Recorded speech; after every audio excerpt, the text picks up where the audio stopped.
आज ध्वजारोहण केल्याच्या नंतर रायगडचं पालकमंत्रीपद सुद्धा आपल्यालाच मिळेल असा पुनरुच्चार भरत गोगावलेंनी केलाय। जसा ध्वजारोहणाचा मान मिळाला तसंच पालकमंत्रीपदाचा देखील मान लवकरच मिळेल असं वक्तव्य भरत गोगावले यांनी केलंय। आज स्वातंत्र्याचा दिवस आहे।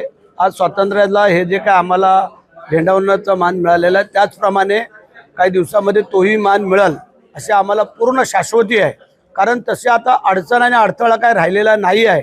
परंतु आज आमचे जिल्हा परिषदेचे अध्यक्ष आहेत, आमचे आमदार आहेत, ह्यांना आता मी पाठवतो आमचे उपमुख्यमंत्री मुख्यमंत्र्यांकडे काय अडचण आहे ते सांगतील। पण मला वाटतंय की लवकर होणं अपेक्षित आहे आणि होईल।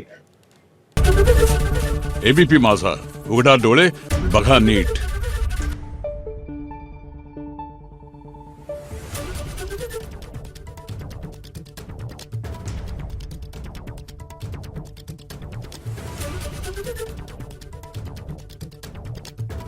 Thank you.